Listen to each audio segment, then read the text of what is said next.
Welcome into ATL Day Ones with Jarvis and Tenitra. Coming up on today's show, is this the end of Michael Soroka? And a lot of folks are focusing on who'll be on the field for the Falcons, but maybe you need to take a ride up 95 and figure out who won't be on the field for that other team.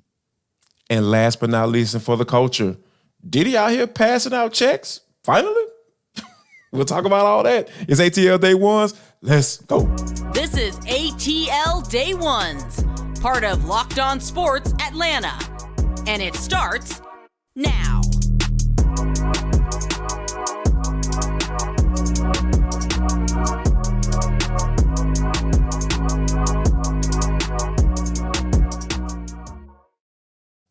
I want to start by saying thank you for making ATL Day Ones your first listen of the day. Remember, we are free and available wherever you download your podcast. And wherever you download your podcast, make sure that you leave us a 5-star review. Really appreciate that from you in advance. ATL Day Ones is part of the Locked On Podcast Network, your team every day. Coming up in 10 minutes, we talked about the offense yesterday as far as Desmond Ridder maybe getting off to a slow start. But what about the defense? What's your big concerns on that side? We'll talk about that. But first, the Braves get their butts kicked last night.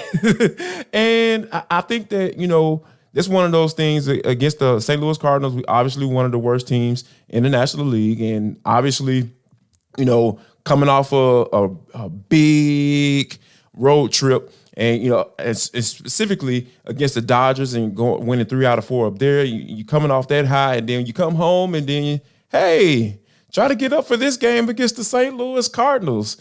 I'm kind of not really tripping about that, but I think my biggest concern, T, is that we got word last night that Michael Soroka, he had an early exit and he was absolutely struggling, and we kind of find out why. That he said he was experiencing some numbness. When you think about that and then him being moved to the ILT, are you starting to think about this may be the end for Michael Soroka? Yeah, so going back to this game and the 10-6 loss, I listened and watched that game start to finish. And It's funny because midway through the game, I was like, well, it is the Braves after all. I do understand it's the Cardinals. I was like, but man, 9-1 is a tough road to go. But then there was Austin Riley and there was Matt Olson. And I was like, man, that 3-hole and that cleanup, they just do work. And so Before we kind of go into some of the not so good of last night, just wanted to go into the good of Austin Riley and Matt Olson, because they've done something. We talk about all the history that others have made on this team. They've done something that's never been done before in Major League history. And that is to have 2 players hit back-to-back home runs in a game 6 straight months. That's crazy. That's absolutely crazy. So definitely good to see them kind of put the Braves in position to get back. But of course, that hole that they dug out was just too much to overcome, starting with, like you said, Michael Soroka giving up 5 earned runs. That's a tough way to go. Now, thank you, Padres, for beating the Phillies, because that means the Braves' magic number is still 11. That's the good news. But like you said, the not so good news, Michael Soroka going down with numbness. And listen, Jarvis, I don't know if we've ever talked about this, but I deal with a lot of numbness in my right hand.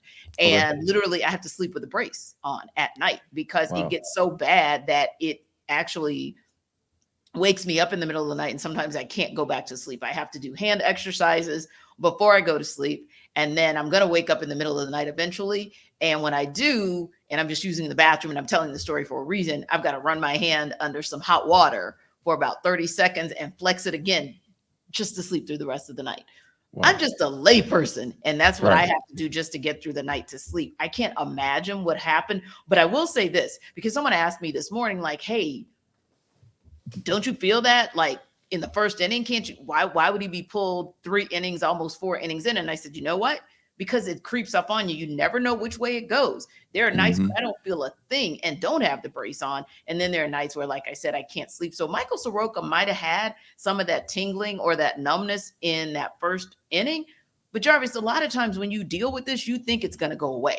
And sometimes it does. And then sometimes it doesn't, to the point where his fingers on his right hand just could not go anymore, because he did get 6 strikeouts. So you get 6 Ks. So you had something kind of working, right? And 34 strikes and 60 pitches, you kind of sort of had something working. But when that numbness hits, it can't be played with, because the other piece, Jarvis, is this. You never know whether it's just a hand that's gone numb or whether it has something to do with the central nervous system that's related to your spine. I am not saying anything negative by any stretch of the imagination. We don't want any more bad things to befall that guy. Soroka's been through enough, but being put on the IL certainly is a downer. And it does make you wonder, after all of the setbacks that he's experienced in these last 3 years, can he come back from this? I hope so, because like I said, it only hits me temporarily. It comes and it goes. I hope so. But yeah, this is kind of disappointing. And also because you were hoping that there would be one more kind of horse in the stable who could stretch the pitching rotation. And it looks like you may not have that in Soroka. Yeah, and I think that, and you hope that maybe Kyle Wright may be that guy, you know, because he's been faring well in his rehab starts as of late. So I think that's one of the things that you kind of hope for. But personally, though, for Michael Soroka, like, you really feel for him, because at the end of the day, Alex Anthopoulos is going to have to make a business decision because, like, they've been very patient with him. And if this is something that, like you said, you're talking about affecting the central nervous system, the spine, and when you're talking about having numbness in your hands, the grip is probably the most important thing when it comes to a pitcher in the major leagues. And if he can't feel that ball, he can't get the grip that he feels comfortable with, like, it's just not going to happen for him. So, and I hate to be seeming like I'm sounding negative, but I think that, you know, this is kind of where we are when it comes to Michael Soroka. And you hope that this isn't anything that can be that sustain itself and have effect on him in the long run. And even if it's not with the Braves, you hope that he is able to, you know, continue to pitch and continue to try to make a comeback, because we know what his capabilities were before he got injured. And I think that the Braves might have to kind of come off of that, and it might be another team that can get them, that can start, you know, having that optimism towards him making a comeback. Yeah, and I don't think you're being negative, because I think we've seen the effects of what happens when you can't control the ball. I mean, Charlie Morton had control issues, and we saw how he swooned when he couldn't put the ball right where he wanted to. Bryce Elder had some control issues at some points throughout this season, and we saw what happened when he couldn't put the ball where he wanted to. So imagine, on top of you trying to continue to come back 100% from your prior two injuries, now this. And one of the things I thought about as well is the unfortunate piece, which is the mental. And it's like, how much can one guy go through and be able to get on that mound and be confident? Because, hey, for Charlie Morton, it was just a swoon. He slowly rebuilt, and now he's looking like Uncle Charlie again. For Bryce Elder, it was a swoon. We all kind of shook our heads like, uh-oh, you know, maybe he flashed too early, and maybe this was just a flash in the pan, but then he bounced back. So we've seen some good things. All you can do is hope for Soroka, but I can't say that I'm thinking that you're being negative, because control is arguably the number one thing that you need as a pitcher to be successful. And if you cannot place that ball simply because, like you said, you can't find the grip on the ball, I mean, that's your bread and butter. And so, this is going to be a tough one for the Braves. I know that there has been speculation about them having him up and down as it relates to him being bested, for lack of a better term, for Major League Baseball. But ultimately speaking, we definitely wish him well. And hopefully it's a short-term stint on the IL.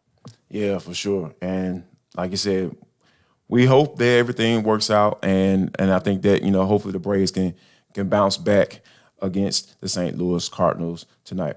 Folks, I want to let you know that this episode of ATL Day Ones is brought to you by FanDuel Sportsbook, because it is the number one sportsbook in America. Guess what? They have a thing just for you new customers if you haven't tried it yet. If you haven't tried it, what the heck are you waiting on? Like, why are you tripping? So I need you to go to FanDuel.com/lockedon, and guess what? You can take advantage of $5. All you got to do is put $5 down, and you're going to be able to take advantage of $200 in bonus bets. What are bonus bets, Jarvis? Those are things that you can put on over-unders, the money line, player props, all that stuff. They have everything there right there just for you. And also, as a bonus, they're going to offer $100 off on your YouTube TV and YouTube. What? On the NFL package. What? Come on, y'all. Y'all need to get with it. This app, you don't have to worry about anybody getting all your information. It's safe, secure, super easy to use. So here's what I want you to do. I want you to head to fanduel.com/locked on. That's fanduel.com/locked on. FanDuel, it is the official sportsbook betting partner of the NFL.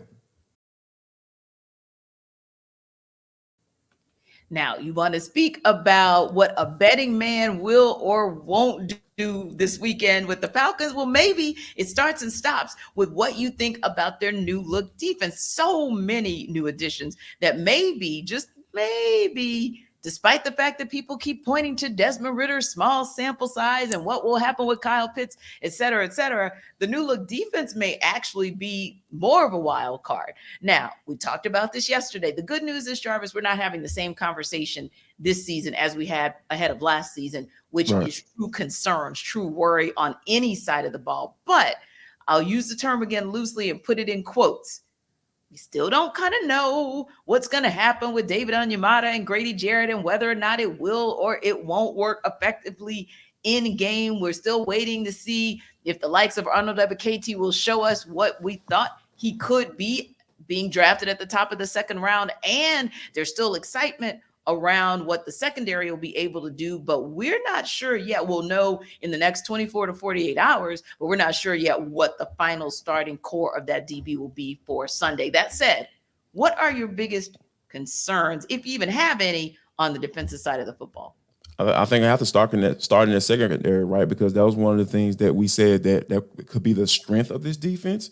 And, being a former defensive lineman, that kind of irks me a little bit. But, hey, they made some nice additions, like you mentioned. David Onyemata, Calais Campbell, Arnold Ebiketie going into his second year, trying to make that second year elite. So, there's some guys who are capable, but Dupree as well, to throw his name in there. There's some guys who are capable of getting to the quarterback. But when you have an injury like a Jeff Okudah come, and we still don't quite know when he's going to come back. ATL Day Ones has said that we could probably looking at about 3 to 4 weeks on a.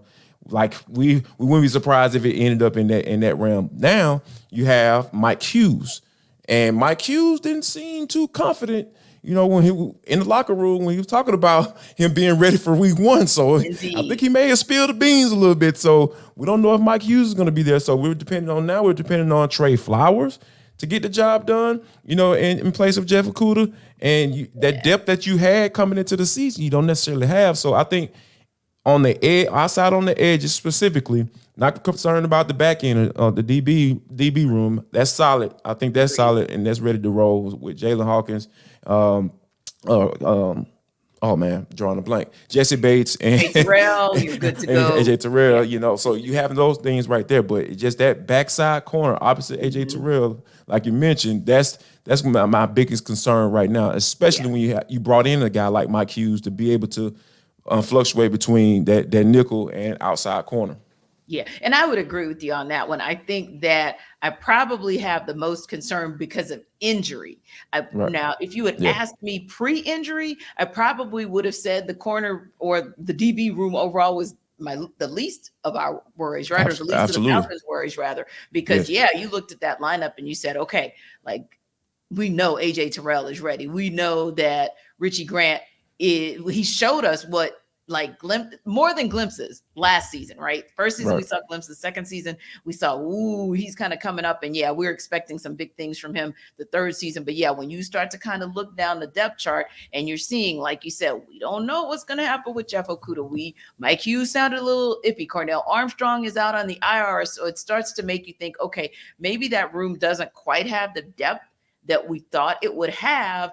And I think that we saw a few things that we wanted to see maybe. And I said, of course, David Onyemata and Grady Jarrett kind of tongue in cheek because they'll be just fine. They'll be just fine. No doubt. Yeah. Just put them on the field. As long as they're healthy, they're good. Exactly. One thing's for certain, too, and I know you'll agree with this, having played up front defensively, chemistry is not as important on the defensive side of the ball as it is on offense, right? So Absolutely. that's kind of tongue in cheek. It's more of like we just don't know how good / great they're going to be, but no, not a concern at all. But I do feel like you're onto something, and I would have to agree with you. That's probably the case until we hear more towards the end of the week about who actually is a go and who's not. So we'll be watching that. But speaking of who is and who is not a go, Carolina may have more issues than the Falcons do as it relates to who is and who's not going, because as we all have heard, or most of us know,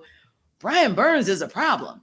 Like Brian Burns is really a challenge for them. Now, granted, injuries could certainly be an issue there as well, because he's technically listed on their depth chart as questionable. But more importantly, he is holding out, and they truly don't know what's going to happen between now and Sunday. It seems like with the reports coming out of Carolina, they don't really expect him to take the field. Now, don't get me wrong. You get it how you get it as far as advantage versus disadvantage. But I don't know, Jarvis. I'm kind of looking like advantage Falcons if Burns doesn't go. Absolutely.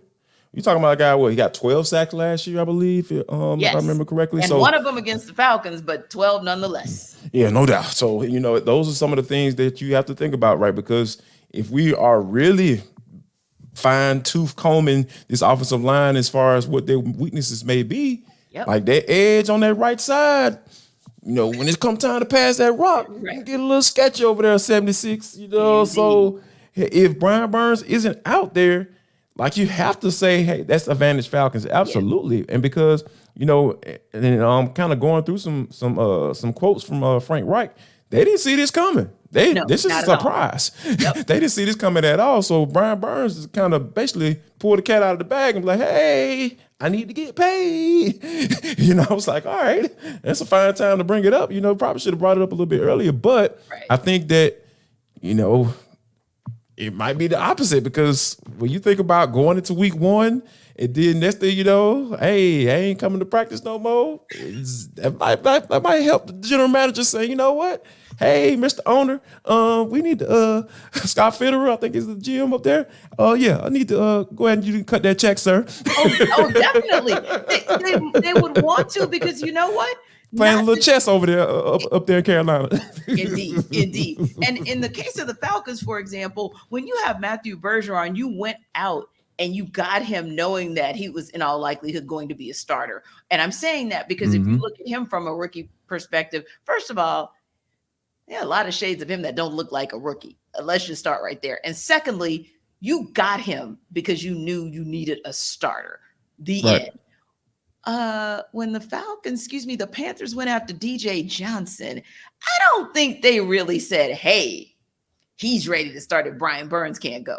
But that's what they're looking at, the possibility of a third round rookie starting for them at the will position. So we shall. That's like Zach Harrison coming in. Like, he could probably potentially be something. Just like, I mean, I can, right. Exactly. And who knows? I mean, we don't know if DJ Johnson has had the kind of tutelage under Brian Burns or that linebacker core that Zach Harrison has had the good privilege of under Calais Campbell. Who knows? But that's going to be interesting to kind of see, because at the end of the day, that could also impact, especially in game, kind of what the Falcons decide to run. Because again, we know what across that line they are capable of as far as their run protection. But like you said, let's see if this has any impact on potentially a positive in the direction of the Falcons for pass protection. But let us know. Do you have any concerns on the defensive side of the ball? Maybe even outside of the DB room for the Falcons? Let us know. Can I add this to you? I'm sorry. I forgot something. It just, Mr. Brown is coming, Drew. So I need you to be ready, sir. Because a defensive tackle / nose guard getting 12 double-digit tackles is unacceptable. Yeah, I'm sorry. I know how good he is, but, at least keep a body on him. Exactly. And you have to be prepared for them moving him around as well, because they have no problem moving him around for him to do whatever it is that they need to be done. Yep, exactly. Yeah. Get to work. Get ready. Because Derek Brown, he always comes understanding the assignment. But do you guys think the same? Like, despite the fact that Brian Burns may not be available for the Panthers, are we still looking at Derek Brown as someone who gives you guys pause and concern? Let us know. Just like we want to hear from you guys. If you have a concern on the defensive side of the ball for the Falcons, everydayers, you know what to do. You drop comments all the time on YouTube. We appreciate you for putting that in the chat. And also thank you guys for always downloading ATL Day Ones wherever you get your podcasts.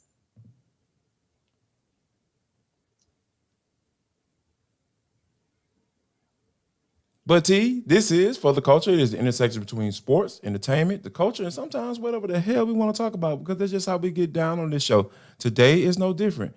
T, when you think about like big time producers, one of the guys that first come to mind is Sean P. Diddy Combs. You know, Diddy, whatever his name is, you know, he'll switch it up every now and then.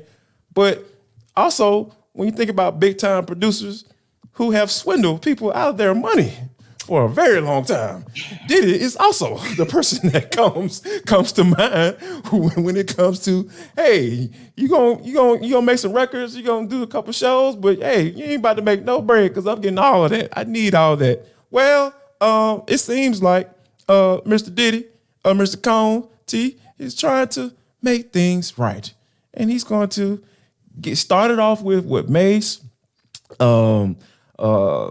Faith.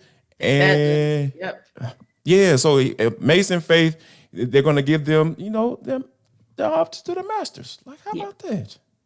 How about that? Yes.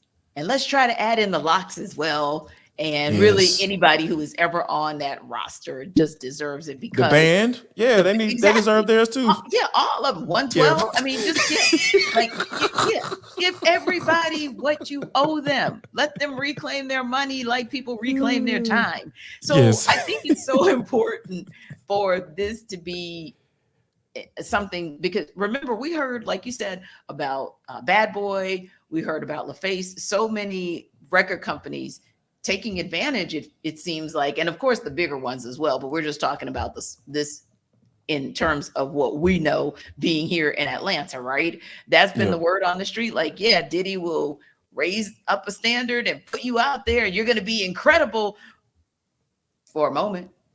But then when everything comes back down to earth, it's like, where the money reside? Well, it resides with Diddy until now. So, but anyway, you can make up for the wrongs that you've done in the past. Yes. But you can rectify it, and we're all good. And I think that's important too, because a lot of times when these artists are, you know, I don't want to say like out of their heyday, because I mean, Faith Evans could drop an album tomorrow if she feels like it. Mace probably won't, because he has a multi-million-dollar deal on his podcast. But anyway, Faith Evans could drop an album tomorrow, but the point being, if she never drops an album again, this is a great opportunity to honor somebody, the first lady of Bad Boy, who really helped to put Bad Boy on the map, even with some of the background vocals that she did. All of those things matter. And I think that just the way other artists are honored later in their careers, we need to honor them as well. And the way you really honor them is to give them what they owe, because, you know, she is a prolific writer. Like, this is something she's known for. So she has more than earned the opportunity to get those publishing rights, because, like I said, she was a huge part of building the Bad Boy empire. And also to add to, you know, the list of artists, the estate of Notorious B.I.G.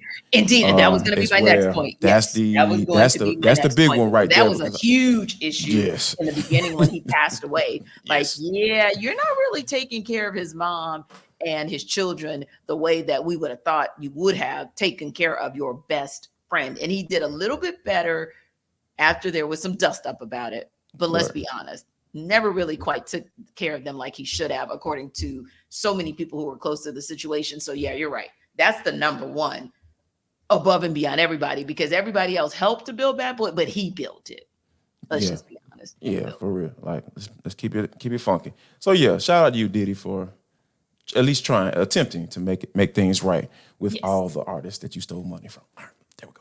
All right, T, we got to talk about this. You know how we always start off with a story, a Florida man or a Florida woman? Right. How about this? Always. A Florida bear, a three-legged bear at that, broke into the home of a Florida person, and he went in and drank 3 White Claws. He literally drank 3 White Claws. Like, I don't know, you know, if you ever heard of bears having a affinity for, drinking alcoholic seltzer water, you know what I'm saying? But like when you said this to me, I was just like, this has got to be. And then the locals refer to him as Tripod. Yes. That's his nickname. The three-legged bear's nickname, Tripod. Like I don't even know what to do with that one, T. Help me out. Truly hopefully all you can do is put it in the only in Florida file, because Yes, absolutely, these quirky absolutely. things happen in that state like nobody's business. And I think too, like you said, Jarvis, is unbelievable, except there's video of it. That's how we know, like, oh, okay, like Right. this actually really happened, which is hilarious to me, because then the second question becomes, like, you stayed in that space long enough to get video? Oh, no, ma'am, no, sir. I'm Right. out. Like tripod, you can have the whole house, everything in the fridge, the Yeah. cabinets, That's all you, all of bro. it, the pantry, Put everything. your feet on the couch, everything. Exactly. Yeah, all it's that. your house Yeah, now. you cool. Yeah, it's your hey, house now. I'm good. All good. Like, yeah, I'm over it. But I was thinking the same thing. Like, what is this? Cocaine Bear 2.0? Like, Yeah, you like just gonna how was go that into even a smash? movie that was made, T? Like, my wife was just like, how did they make a movie with a bear doing cocaine? I was like, they're really running out of ideas. Exactly. They are Exactly. lost. They are lost. We do not want to see Tripod as a movie. Like, it's not. No, we worth don't. it, okay. No. Like, And don't White do it. Claw, this is opportunity for you. White Claw. This is a That's what I was marketing thinking to say. opportunity Right. Marketing for you. opportunity, Yes, Jarvis. come on, White now. Let's Claw go. Bear. You are right Yeah. about that. You got to see it for what it is. But we know somebody out there who's really clever is thinking the same thing, because we both thought it when we saw the article, like, oh, well, you can actually make good out of this. And hopefully the people whose house he broke into, they can find their way to get a little cash or a little something out of the stash as well, right? So Absolutely. yeah, that only in Florida. That's the kind of thing we say all the time. And having lived there, look, I got the receipts to prove it. Nothing in the world happens as crazily as it does in that state. It's the craziest thing. But hopefully we won't see any more craziness with the Braves tonight. We got Spencer Strider getting the start, and hopefully that'll get the Braves reset for just getting back to normal from start to finish. Like we said, hey, they did what they do, which is almost mount a comeback, and we can appreciate that. But ultimately speaking, nobody wants that wait until the 6th inning to see you guys make it happen. Go ahead and make it happen in the beginning. And of course, the Falcons are getting back to practice today. So Jarvis and I will have more reaction to what we see and what we hear from practice on tomorrow, and anything else, of course, that's happening in sports in and around this town. You all know where you can find the tea, right here on ATL Day Ones. And also, I just want to give a quick shout out to my guy Darius, who I was with my 3-year-old walking through the parking lot. He was like, "Hey man, I'm an everydayer. I'll check y'all out every day." Yes, so yeah, Darius. Shout out to you, Darius, and shout out to all the people that rock with us Monday through Friday. You are our everydayers. We appreciate you. We love you, and keep coming back, because we're gonna keep giving you this good stuff each and every day. And last but not least, before we get out of here, make sure, if you guys don't do anything else, share love, show love, and most importantly, spread love.